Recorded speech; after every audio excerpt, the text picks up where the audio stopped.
पिछले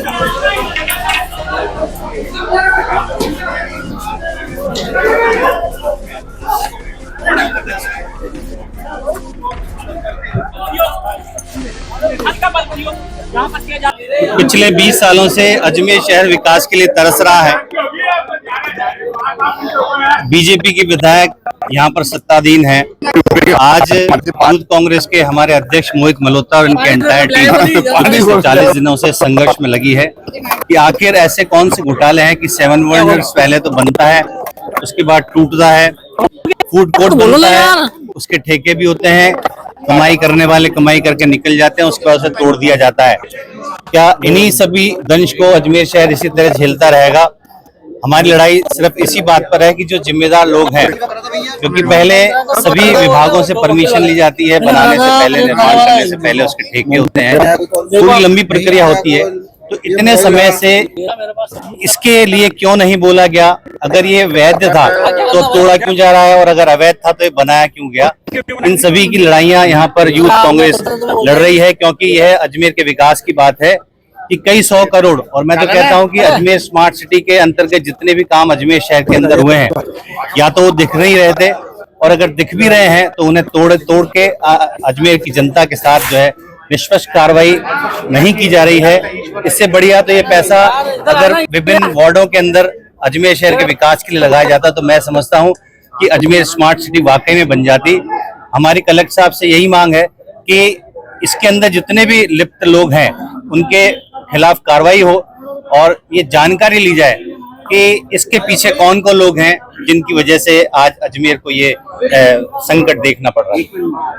कांग्रेस ने पिछले 10 दिनों से ये संदेश दिया हुआ था कि जिस तरह युवा कांग्रेस पिछले 1.5 महीने से सड़कों पे उतरकर धूप के अंदर युवा कांग्रेस की महिलाएं, युवा कांग्रेस के कार्यकर्ता जिस तरीके से पिछले 10 मार्च से जिस तरीके से सड़कों पे रह के 7 वंडर को लेके अजमेर के स्मार्ट सिटी के 100 करोड़ को लेके जो लगातार प्रदर्शन कर रहा था, उस पर जो अजमेर प्रशासन था, राजस्थान सरकार के जो मंत्री थे, अजमेर के जो विधायक थे, अजमेर के जो सांसद थे, अजमेर का जो नगर निगम का जो बोर्ड था, वो कोई भी किसी भी तरीके की सुध नहीं ले रहा था, वो किसी भी तरीके को सुध नहीं ले रहा था, और सब अपने कानों में रुई डालकर, आंखों पे काला चश्मा लगा के हम लोगों को नजरअंदाज कर रहा था।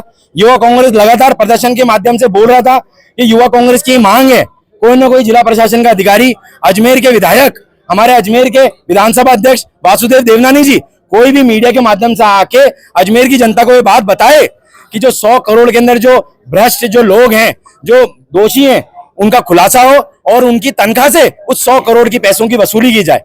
परंतु युवा कांग्रेस की मांग को नजरअंदाज किया जा रहा था। उसके बावजूद पिछले 4 दिन पूर्व युवा कांग्रेस ने मीडिया के माध्यम से प्रशासन को चताया था कि युवा कांग्रेस उग्र प्रदर्शन करेगी। उसके बावजूद प्रशासन ने हमको बुला के हमारी मांग के बारे में कोई जायजा नहीं लिया गया, हमें नजरअंदाज किया गया। आज सुबह जब युवा कांग्रेस ने 3 दिन पहले एडीएम सिटी को लेटर देके स्वीकृति दी गई कि हम यहाँ पे हमारा पंडाल लगाएंगे, टेंट लगाएंगे, परंतु तब प्रशासन ने 3 दिन से प्रशासन नहीं चेता। पर आज सुबह 11 बजे प्रशासन के अधिकारी आके बोलते हैं कि आपने पंडाल किसकी परमिशन से लगा लिया। क्यों 3 दिन से प्रशासन कहाँ था? जब दैनिक भास्कर में बड़ी बड़ी खबरें छप रही थी, अजमेर के मीडिया में बड़ी बड़ी खबरें छप रही थी, नवज्योति पत्रिका में बड़ी बड़ी खबरें छप रही थी कि युवा कांग्रेस 24 को बड़ा आक्रोश वाला प्रदर्शन करेगा। परंतु युवा कांग्रेस की इस मांग को नजरअंदाज किया जा रहा था, और आज युवा कांग्रेस ने बाहर 1 घंटा धरना किया। धरने के अंदर युवा कांग्रेस की जितनी भी मांगे थी वो शहर की आम जन को बताई, जनता को बताई। उसके बाद युवा कांग्रेस ने जो अपनी मांग और जो अपना संदेश दिया था कि कलेक्ट्रेट का घेराव करेगी, वो युवा कांग्रेस ने उस पर अमल किया, कलेक्ट्रेट का घेराव किया, और जिला कलेक्टर को हमने ज्ञापन सौंपा प्रधानमंत्री के नाम। प्रशासन के ऊपर से दबाव है, जो प्रशासन के अधिकारी लिप्त हैं उनका दबाव है, प्रशासन के जो विधायक हैं, जो बीजेपी की सरकार है, उनका दबाव है। हमको किसी न किसी माध्यम से कई बार फोन आया गया, इस प्रदर्शन को आप सस्पेंड कर दो, इस प्रदर्शन को खत्म कर दो, कोई मतलब नहीं इस प्रदर्शन को करने का। युवा कांग्रेस 2 दिन काम करेगी फिर घर बैठ जाएगी। पर युवा कांग्रेस ने पिछले 1.5 महीने से युवा कांग्रेस लड़ाई लड़ रही है, और आज भी युवा कांग्रेस से संदेश देती है कि आगामी दिनों के अंदर अगर हमारी मांग पर कोई कार्रवाई नहीं हुई तो युवा कांग्रेस भूख हड़ताल पे बैठेगी, जिसकी समझ जिम्मेदारी हमारी राजस्थान की सरकार की होगी। और एक बात और मैं कहना चाहता हूँ, हमारे भजन लाल जो मुख्यमंत्री जी हैं, वो मोदी जी की देन से तो बने, परंतु जो मोदी जी ने अजमेर स्मार्ट सिटी के नाम से जो 1000 करोड़ 2000 करोड़ फंड जो दिया, उस फंड की तो कोई परवाही नहीं कर रहे हैं।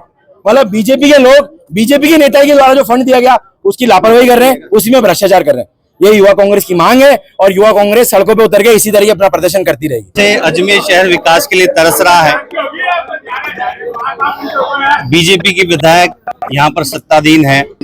आज यूथ कांग्रेस के हमारे अध्यक्ष मोहित मल्होत्रा और इनकी एंटायर टीम 40 दिनों से संघर्ष में लगी है कि आखिर ऐसे कौन से घोटाले हैं कि 7 वंडर्स पहले तो बनता है, उसके बाद टूटता है, फूड कोर्ट बनता है, उसके ठेके भी होते हैं, कमाई करने वाले कमाई करके निकल जाते हैं, उसके बाद उसे तोड़ दिया जाता है। क्या इन्हीं सभी दंश को अजमेर शहर इसी तरह झेलता रहेगा? हमारी लड़ाई सिर्फ इसी बात पर है कि जो जिम्मेदार लोग हैं, क्योंकि पहले सभी विभागों से परमिशन ली जाती है, बनाने से पहले, निर्माण करने से पहले उसके ठेके होते हैं, पूरी लंबी प्रक्रिया होती है। तो इतने समय से इसके लिए क्यों नहीं बोला गया? अगर ये वैध था तो तोड़ा क्यों जा रहा है, और अगर अवैध था तो ये बनाया क्यों गया? इन सभी की लड़ाइयां यहाँ पर यूथ कांग्रेस लड़ रही है, क्योंकि यह अजमेर के विकास की बात है कि कई 100 करोड़, और मैं तो कहता हूं कि अजमेर स्मार्ट सिटी के अंतर्गत जितने भी काम अजमेर शहर के अंदर हुए हैं, या तो वो दिख नहीं रहे थे, और अगर दिख भी रहे हैं तो उन्हें तोड़ के अजमेर की जनता के साथ जो है निष्पक्ष कार्रवाई नहीं की जा रही है।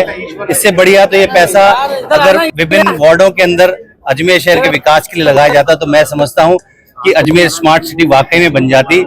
हमारी कलेक्टर साहब से यही मांग है कि इसके अंदर जितने भी लिप्त लोग हैं उनके खिलाफ कार्रवाई हो, और ये जानकारी ली जाए कि इसके पीछे कौन कौन लोग हैं जिनकी वजह से आज अजमेर को ये संकट देखना पड़ रहा है।